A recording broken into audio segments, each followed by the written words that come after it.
আসসালামু আলাইকুম। এখন শুনবেন সংবাদ শিরোনাম। নির্বাচনকে বিলম্বিত করতেই পিআরের নামে আন্দোলন, অভিযোগ মির্জা ফখরুলের। বললেন, চাপিয়ে দেয়া কিছু মানুষ গ্রহণ করবে না। জুলাই সনদ স্বাক্ষরের প্রস্তুতি নিচ্ছে রাজনৈতিক দলগুলো। অঙ্গীকার নামায় আনা হয়েছে কিছু সংশোধনী। নির্বাচনে বিশৃঙ্খলা করতে পারে এমন ব্যক্তিদের চিহ্নিত করে ব্যবস্থা নেওয়া হবে, জানালেন স্বরাষ্ট্র উপদেষ্টা। বললেন, পরোয়ানাভুক্ত শেখ হাসিনা সহ ৩ জনের বিরুদ্ধে হওয়া মানবতা বিরোধী অপরাধ মামলায় যুক্তিতর্ক উপস্থাপন চলছে। সামাজিক যোগাযোগ মাধ্যমে হচ্ছে সরাসরি সম্প্রচার। আসসালামু আলাইকুম। এতক্ষণ শুনছিলেন সংবাদ শিরোনাম, এখন শুনবেন বিস্তারিত। নির্বাচনকে বিলম্বিত করতেই পিআর পদ্ধতির নামে চলছে আন্দোলন। সকালে ডিআরইউ এর এক স্মরণ সভায় এই মন্তব্য করেন বিএনপি মহাসচিব মির্জা ফখরুল ইসলাম আলমগীর। তিনি জানান, চাপিয়ে দেয়া কোনো কিছু এদেশের মানুষ গ্রহণ করবে না। সকালে ঢাকা রিপোর্টার্স ইউনিটিতে ডেমোক্রেটিক লীগ ডিএল এর সাধারণ সম্পাদক সাইফুদ্দিন আহমদ মনির দ্বিতীয় মৃত্যুবার্ষিকী স্মরণ সভায় অংশ নেন বিএনপি মহাসচিব। তিনি বলেন, ঘোষিত সময়েই নির্বাচন অনুষ্ঠিত হবে, তাই সামনে কঠিন পরীক্ষা। শান্তিপূর্ণ নির্বাচনের মাধ্যমে পরীক্ষিত দক্ষ নেতৃত্বকেই জনগণ বেছে নেবে বলে মনে করেন মির্জা ফখরুল।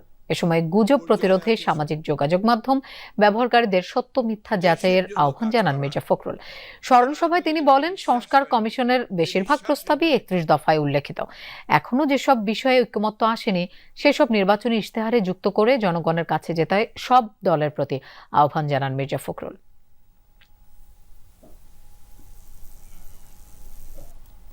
এখন তো একটা নতুন ধারণা, হঠাৎ করে যে ধারণা সম্পর্কে বাংলাদেশের মানুষের আদৌ কোনো ধারণাই নেই। পেয়ার পদ্ধতি, এই হাউজের মধ্যে কয়জন আছেন বলেন তো যে পেয়ার পদ্ধতি বোঝেন? বাকি রাজনৈতিক দল সেই পদ্ধতি কথা বলছে এবং যেটার জন্য তারা আন্দোলন করছে। এর লক্ষ্য একটাই, সেই লক্ষ্যটি হচ্ছে যে নির্বাচনকে বিলম্বিত করা, জনগণের ক্ষমতা জনগণের হাতে ফিরিয়ে দেওয়ার যে প্রক্রিয়া, সেই প্রক্রিয়াকে বিলম্বিত করা। পিআর পদ্ধতি এই দেশের মানুষ গ্রহণ করবে না। জুলাই সনদে স্বাক্ষর করতে প্রস্তুতি নিচ্ছে রাজনৈতিক দলগুলো। তার আগে দেখতে চান সনদের চূড়ান্ত খসড়া। বিএনপির পক্ষে দলের মহাসচিব মির্জা ফখরুল ইসলাম আলমগীর ও স্থায়ী কমিটির সদস্য সালাউদ্দিন আহমদ সংসদের দক্ষিণ প্লাজার অনুষ্ঠানে যোগ দেবেন। এনসিপি থেকে যাবেন নাহিদ ও আখতার। নেতারা বলেন, জুলাই সনদের মাধ্যমে বাংলাদেশে গণতন্ত্রের ঐতিহাসিক যাত্রা শুরু হবে। আরফিন শাকিলের প্রতিবেদন। প্রায় 7 মাস ধরে 3 দফায় রাজনৈতিক দলের সাথে দীর্ঘ আলোচনা করে ঐক্যমত্য কমিশন। আলোচনায় পক্ষে বিপক্ষে যুক্তি, ওয়াকআউটের মতো ঘটনায় সংসদের আবহ তৈরি হয় কমিশনের বৈঠকে। অবশেষে কিছু বিষয়ে আপত্তি তথা নোট অব ডিসেন্ট দিয়ে 84টি প্রস্তাবে ঐক্যমতে পৌঁছায় দলগুলো, কিন্তু জটিলতা দেখা দেয় বাস্তবায়ন পদ্ধতি নিয়ে।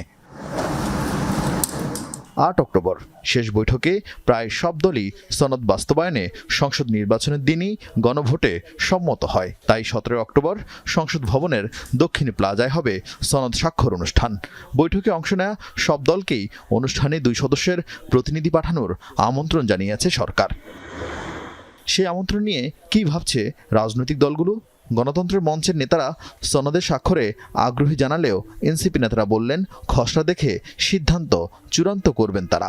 সেখানে গণতন্ত্র মঞ্চের প্রতিটা দল সেখানে যাবেন এবং সেখানে স্বাক্ষর করবেন।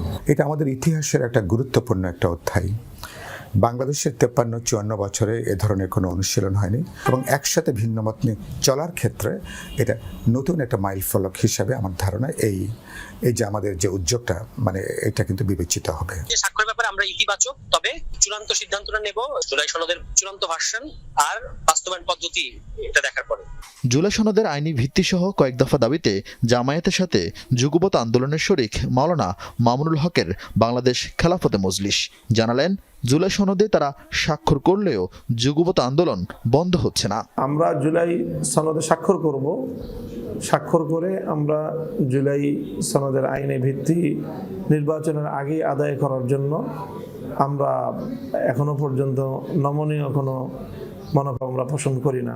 আমরা আন্দোলনের মাধ্যমে যদি প্রয়োজন হয় সে দাবি আদায় করেই ছাড়বো ইনশাল্লাহ। শুরু থেকে ঐক্যমত হওয়া প্রস্তাব অধ্যাদেশের মাধ্যমে জারি করার পরামর্শ দেয় বিএনপি। এছাড়া সংবিধান সংক্রান্ত সুপারিশ সংসদের হাতে রাখারও প্রস্তাব দলটির। তবুও নির্বাচনের দিন গণভোটের প্রস্তাবে সম্মতি জানিয়ে সনদ স্বাক্ষরে যাচ্ছেন বিএনপির 2 সদস্য।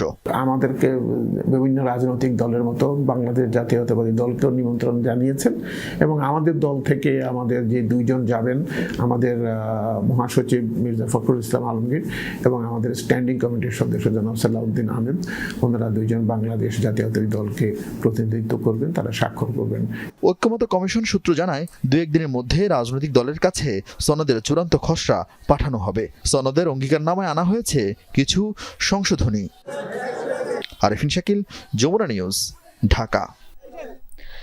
জাতীয় নির্বাচনে বিশৃঙ্খলা করতে পারে এমন ব্যক্তি ও গ্রুপকে চিহ্নিত করে কঠোর ব্যবস্থা নেওয়ার হুঁশিয়ারি দিয়েছেন স্বরাষ্ট্র উপদেষ্টা মোহাম্মদ জাহাঙ্গীর আলম চৌধুরী। সকালে সচিবালয়ে কোর কমিটির বৈঠক শেষে তিনি বলেন, নির্বাচনে সশস্ত্র বাহিনীর 80,000 সদস্য দায়িত্ব পালন করবেন।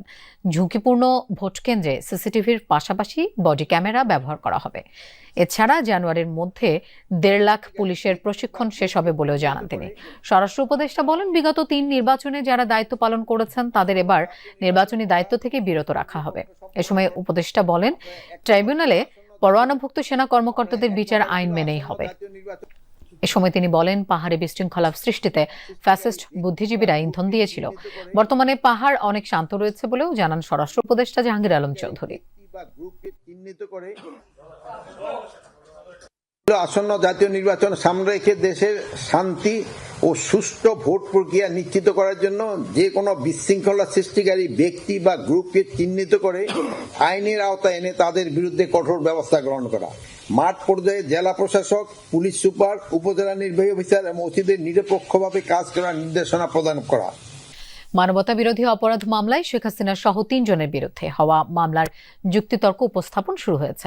প্রথম দিনের যুক্তিতর্ক উপস্থাপন করছে প্রসিকিউশন। এরপর শেখ হাসিনার পক্ষে রাষ্ট্রনিযুক্ত আইনজীবী নিজ যুক্তি তুলে ধরবেন। শেষ পর্যায়ে প্রসিকিউশন যুক্তি খণ্ডন করবে।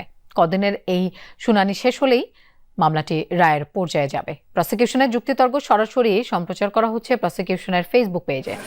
এদিকে চট্টগ্রামে শহীদ ওয়াসিম সহ 11 আন্দোলনকারী হত্যা মামলায় সাবেক সাংসদ ABM ফজলে করিম চৌধুরী সহ 4 আসামির বিরুদ্ধে তদন্ত প্রতিবেদন 12 নভেম্বরের মধ্যে ট্রাইব্যুনালে দাখিলের নির্দেশ দেওয়া হয়েছে।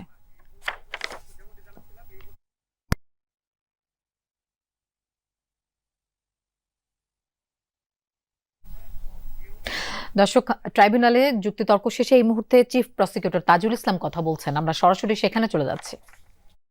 যেভাবে হত্যাকাণ্ড ঘটানো হয়েছিল সেগুলোর বর্ণনা তুলে ধরেছি।